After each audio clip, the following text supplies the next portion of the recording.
It was supposed to be a quiet, private royal dinner, until it exploded into heartbreak. Inside Windsor Castle, tension boiled over when Prince William abruptly stood and walked out, leaving stunned guests frozen in silence. Moments later, in a scene no one expected to witness, King Charles broke down in tears, a rare collapse of royal composure in front of dignitaries and aides. What triggered the prince's silent exit?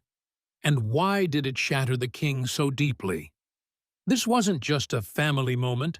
It was a public unraveling of the monarchy's most fragile bond. Father and son, forever changed. The royal dinner setup. In the heart of Windsor Castle, beneath the weight of history and high ceilings, a dinner unlike any other was unfolding. This wasn't a public engagement or a photo opportunity. This was deeply private, a rare off-the-books gathering organized behind layers of protocol and secrecy. The guest list was tight: a small group of senior royals, trusted aides, and a handful of foreign dignitaries whose presence underscored the gravity of the evening. From the moment guests entered the grand dining hall, something felt off. The table was elegant as always, set with gold-rimmed china and glittering crystal, but the mood, ice cold. You could feel it in the way people smiled with their mouths, but not their eyes. You could hear it in the polite clink of cutlery, too careful, too controlled. At the center of it all sat King Charles III, unusually quiet, his usual composed exterior cracking ever so slightly. He looked weary, thinner, his eyes sunken with what many suspected to be more than just stress. And right beside him, but emotionally miles away, sat Prince William, the heir to the throne, the future of the monarchy. Yet tonight, he was more of a stranger than a son. Camilla, ever composed, worked hard to keep things afloat with light conversation and calculated warmth. She laughed a little too loudly, smiled a little too long, as if willing the tension to melt away. But the tension held firm. Something was bubbling beneath the surface, and everyone in the room could sense it. This dinner wasn't just about optics. It was about healing a fracture, one that had been slowly ripping the royal family apart since the Queen's passing, since Harry's departure, since the public started asking hard questions about the crown's future. But even before the first course was served, it was clear. No healing was happening tonight. Because this wasn't just a dinner. It was a countdown. The unspoken tension. It didn't take long for the cracks to show. With every passing minute, the polite facade began to slip. Behind every raised glass and cautious toast, there was an uncomfortable silence no one dared acknowledge. Charles sat at the table like a man under siege. His usual charm, what little of it he allowed in public, was gone. Instead, he stared down at his plate, occasionally nodding or mumbling in response. His face, lined with age and something deeper, carried the unmistakable weight of burdened royalty. And next to him, William seemed no more present. His posture was stiff, his tone clipped. Every word he spoke sounded rehearsed, strained, as if measured down to the syllable. They weren't father and son tonight. They were two men on opposing sides of history. Camilla tried to keep the conversation flowing, mentioning a recent charity gala, complimenting the chef, even cracking a joke about the weather. But the responses were flat.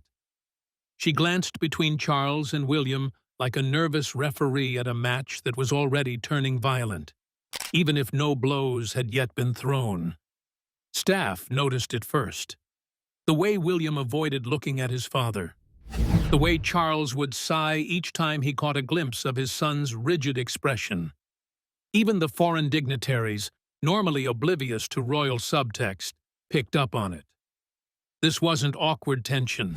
It was emotional warfare. And though no one dared say it out loud, the question hovered over the room like a ghost. What happens when a king and his heir no longer speak the same language? The queen had once been the bridge, her quiet authority keeping everything in balance. But now, with her gone, that balance was broken. And what no one knew at that moment was that a single whisper, just a few words spoken too carelessly, was about to light the match. The trigger, a whisper about Diana. It happened in a flash. No one saw it coming, but when it struck, it split the evening in half. Midway through the second course, the room had settled into a low hum of forced conversation. William hadn't said much since sitting down, and Charles had withdrawn further with each passing minute. But then, a quiet remark, whispered across the table, changed everything. The voice was low, almost careful. A guest, attempting to make a light observation about public perception, said something that included a reference to Princess Diana. It wasn't cruel. It wasn't even direct. But it hit the wrong nerve at the worst possible time. And Prince William heard every word. He froze. The expression on his face shifted instantly. First confusion, then a flicker of disbelief, and finally, a deep, burning rage. It wasn't loud, but it was terrifying in its silence. His hands tightened on the edge of the table, his jaw clenched. He stared, not at the guest, not even at Charles, but somewhere past them, into a memory he couldn't push away. This wasn't just about a name. It was about a scar that never healed. Diana's legacy loomed large over William's life. Her name had always been sacred to him. And tonight, in this cold and calculated setting, it had been treated like casual dinner talk, a social misstep that cut like a blade. The room seemed to know something terrible had just happened. You could see it on Camilla's face, in the way her smile instantly disappeared. Charles turned white. Not pale, white. He understood the weight of the moment, perhaps even before anyone else. No one said a word. No one dared. But it was already too late. The damage was done. William's explosive exit. The silence was unbearable. Prince William sat still for exactly 5 more seconds. Then, with slow, deliberate movements, he pushed back his chair. The sound echoed like thunder against the stone walls. He stood, not angrily, not dramatically, but with a finality that sent chills down every spine in the room. No words, no apology, no explanation. He didn't look at his father. He didn't glance at Camilla. He simply turned and began walking. The cape of his tailored dinner jacket swept behind him as he moved, a silent storm leaving the palace in its wake. Kate's eyes followed him, but her body remained frozen. She didn't rise. She didn't speak. It was as if she'd rehearsed this moment before and knew she couldn't interfere. The room, once filled with royal formality and artificial cheer, fell into a dead hush. Even the clinking of forks ceased. Staff along the walls stiffened. Dignitaries shifted uncomfortably in their seats. No one dared break the stillness. As William exited, the heavy oak doors slowly shut behind him with a deep, echoing thud. And just like that, the royal illusion cracked. What had begun as a carefully choreographed dinner was now the scene of a deeply personal revolt. Not shouted, not declared, but walked out in full view of everyone. This wasn't a tantrum, this was a message. And it would take less than 5 minutes for that message to reach every corner of the castle. King Charles breaks down. At first, Charles didn't move. The king sat at the table, eyes downcast, hands trembling. His expression didn't change, because it didn't have to. The entire room already felt the magnitude of what had just occurred. Then, as if something within him finally gave out, he lowered his face into his hands, and when he looked up, there were tears. Not just damp eyes, but full, silent tears. For a man trained from birth to mask his emotions, it was an extraordinary moment. The man who had waited a lifetime for the crown now found himself crumbling beneath its weight. Camilla leaned toward him immediately, placing a soft hand on his arm. She whispered something, words that no one could hear, but her face was flushed with concern. This wasn't just embarrassment, it was grief. The kind that only comes from losing something you thought you could still fix. The rest of the table watched in stunned silence. No one moved. No one dared break the moment. Some guests looked away, pretending to focus on their napkins. Others stared, wide-eyed, unsure whether to offer sympathy or remain stone-faced. A royal dinner had become a scene of royal collapse. And in that moment, one thing became heartbreakingly clear. Charles hadn't lost control of the evening. He'd lost his son. A palace in shock. When the oak doors slammed shut behind Prince William, the atmosphere shifted as if a physical force had slammed into the room. The dinner party, held in one of Windsor's most stately halls, had descended into stunned silence. The silence was suffocating.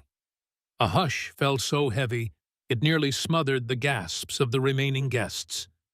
A royal household, known for its quiet dignity, now felt fractured and fragile. An aide moved toward King Charles, stepping carefully around frozen diners. Other staff stiffened in place, unsure whether to intervene or wait. The tension was palpable. Each breath felt like an intrusion. Camilla remained by the king's side, her hand still gripping his arm. Her expression pale, but resolute. The rest of the royals at the table sat motionless, as though afraid that if they moved, the moment would shatter entirely. A whispered instruction passed among servants. Escort the guests out discreetly. Within minutes, the foreign dignitaries slipped away, guided by polite stewards whose calm composure betrayed the undercurrent of chaos. Music drifted from the adjoining drawing room, trying to restore order, but its attempts only sounded empty against the rawness in the dining hall. Outside the jury of stone walls, news of the confrontation had begun to spread. Whispers in corridors, urgent texts, nervous laughter replaced by fearful hushes. A crisis team of advisors convened behind closed doors, their urgent whispers and tapping phones echoing through the palace's labyrinthine halls. Windsor Castle, a fortress of centuries, suddenly felt domestic and heartbreakingly, dangerously exposed. And throughout it all, the lingering echo of William's footsteps haunted the space. The image of him, turning his back on his father and the crown, replayed in minds like a haunting melody. No one knew what would follow, or whether this was the beginning of an irrevocable fracture. The succession strain. As the evening's aftermath settled, talk shifted to what really mattered: the future of the monarchy. Inside the palace, behind locked doors, senior aides and advisors scrambled to make sense of what had happened and what might come next. The question on everyone's mind was the one no one asked out loud. Is this the beginning of a succession crisis?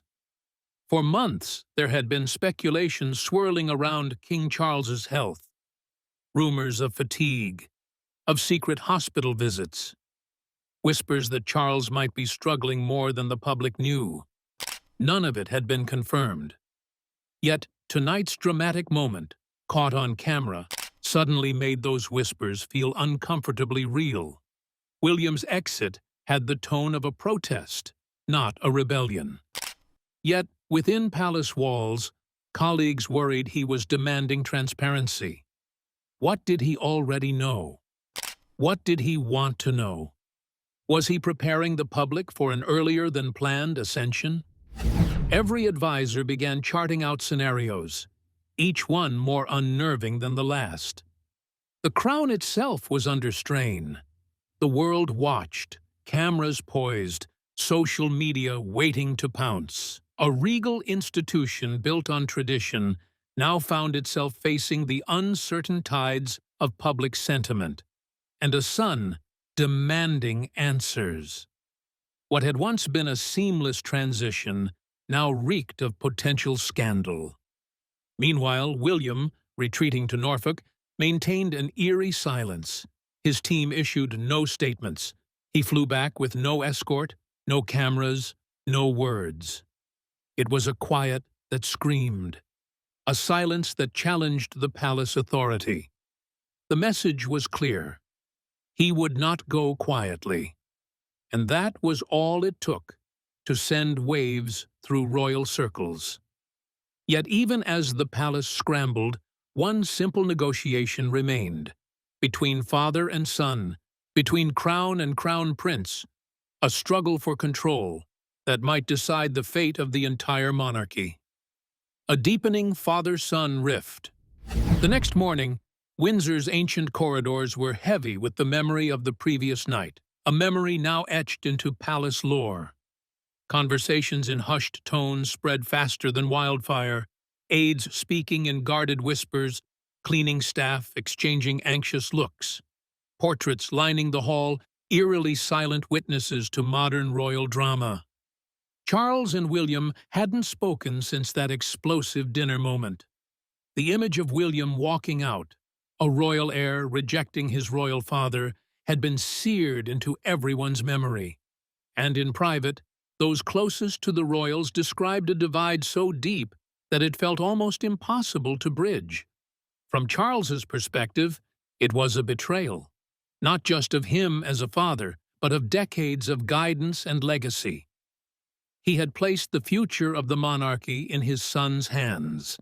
And yet, here he was, broken and abandoned.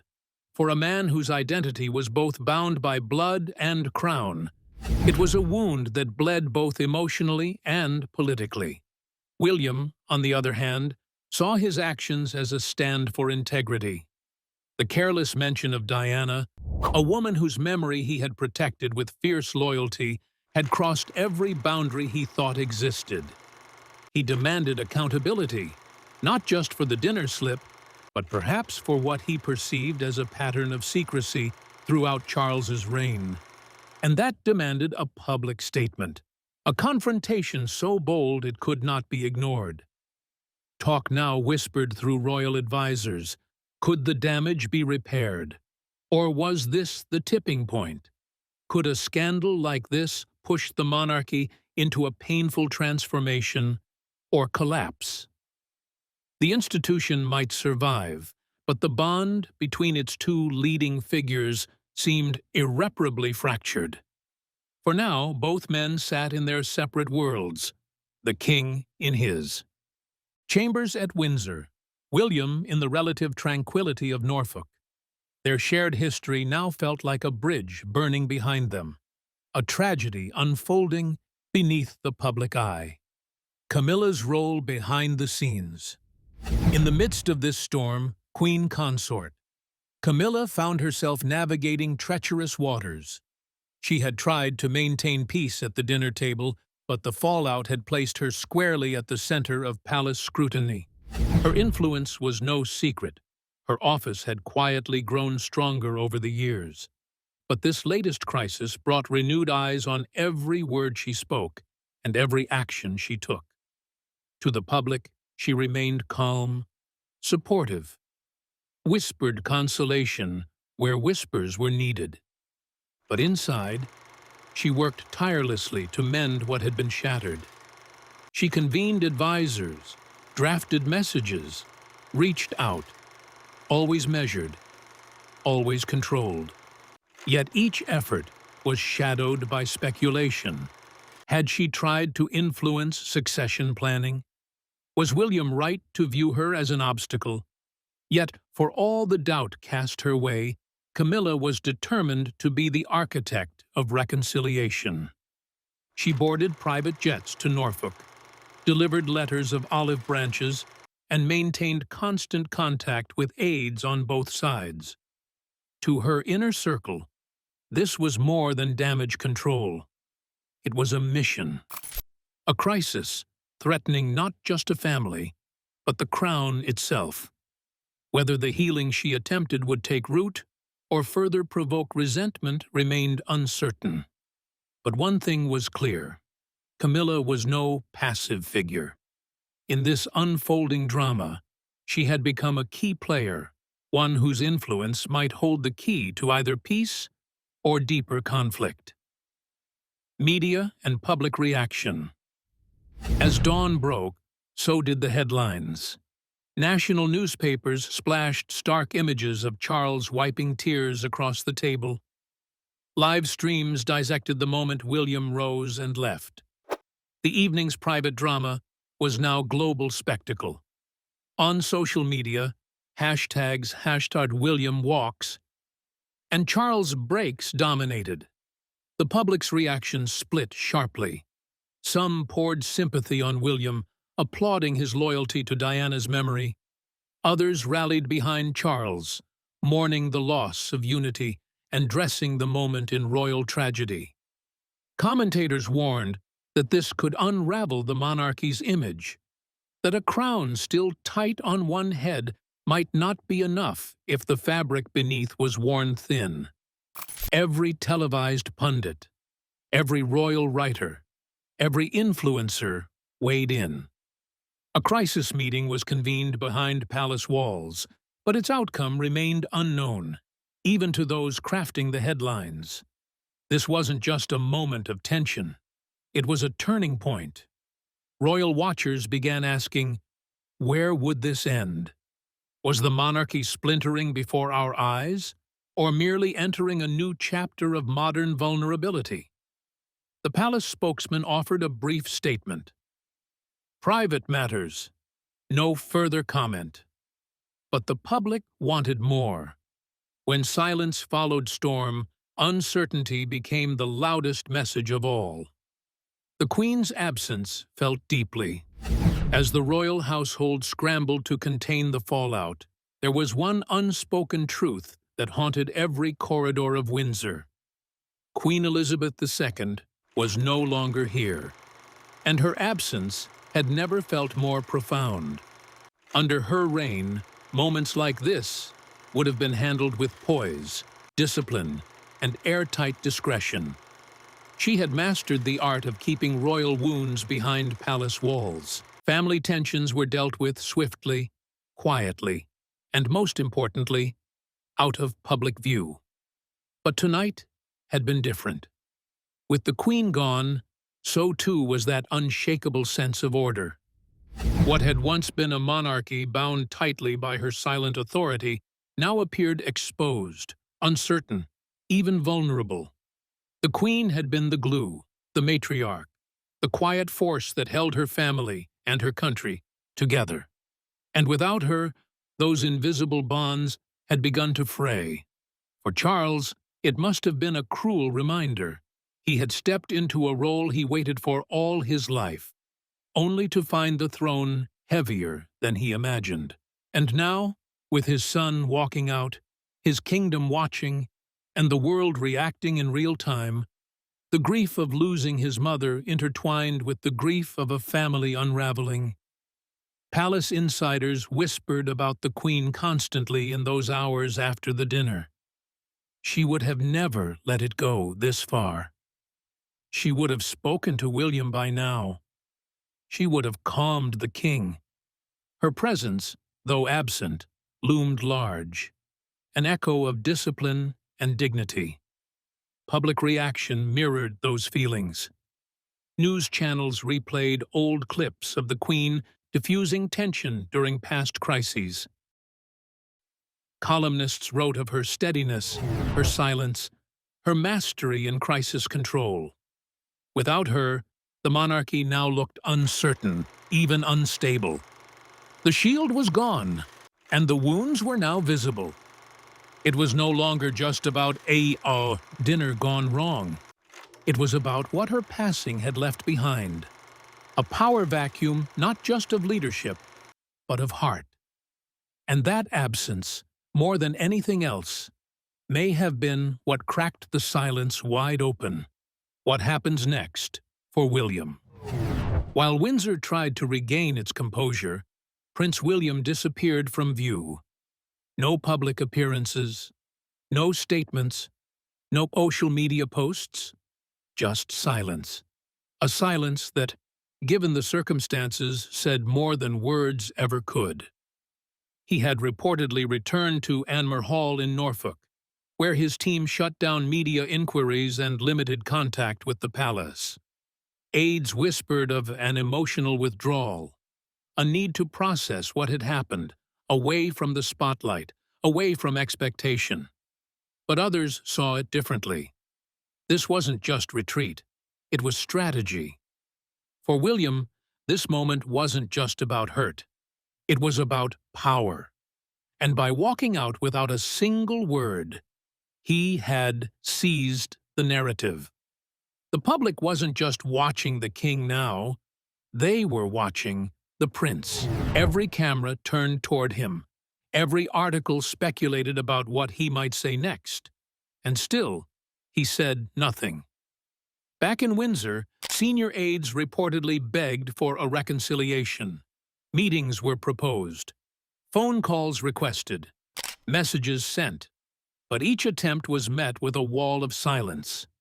William wasn't ignoring them. He was sending a message. That he would not be rushed. That healing, if it came, would be on his terms. Rumors swirled of an impending public statement. Some said it would be a call for unity. Others feared it might be a quiet but clear rebuke of his father's leadership. And as those whispers grew louder, one question gripped the entire country.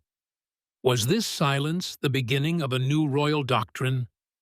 For a man so poised to lead, William's absence felt dangerously loud. And if he chose to speak, it could shift the monarchy's future with just a few carefully chosen words. The palace waited, the public speculated, and the monarchy held its breath. The crown in crisis. It wasn't just a family dispute anymore. This was a full-blown crisis at the heart of the monarchy, emotional, public, and political. What had begun as a private dinner had turned into a constitutional flashpoint. And it all centered around a single truth. The king broke, and the heir walked away. Images of Charles, teary-eyed and fragile, played in a loop on news channels worldwide. Headlines didn't just speak of a royal rift. They spoke of a kingdom teetering. Some framed it as a tragedy. Others questioned whether the crown could withstand another fracture so soon after the Queen's passing. And then came the polls. Public confidence dropped sharply. A once united royal family now appeared divided at its highest levels. Commentators questioned Charles's readiness to lead. Editorials wondered whether the time had come for a graceful abdication. Some voices even speculated, would William, if pressed, step in sooner than expected? Behind palace walls, it was panic. Emergency meetings filled the calendar. Communication specialists crafted messaging plans. But none of it mattered without the one thing they couldn't produce: reconciliation. Without a public display of unity between Charles and William, the entire monarchy risked appearing fractured beyond repair. Meanwhile, the people watched, mesmerized. It felt like history unfolding in real time. For many, it echoed the dark days after Princess Diana's death, A royal family once again caught off guard, emotionally exposed, struggling to respond to a tidal wave of public reaction. At the core of it all were two men, one king, one future king, unable or unwilling to meet in the middle. And the longer the silence stretched, the more dangerous it became. Because this wasn't just about feelings anymore. This was about legacy, power, the future of the crown. And one question now echoed louder than the rest. Can father and son repair the damage? Or is this the beginning of a final, very public split? As silence lingers and the palace braces for fallout, one truth is clear.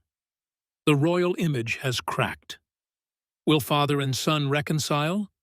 Or is this the start of a royal Cold War? The monarchy stands at a crossroads, and the world is watching. The crown has never felt more fragile.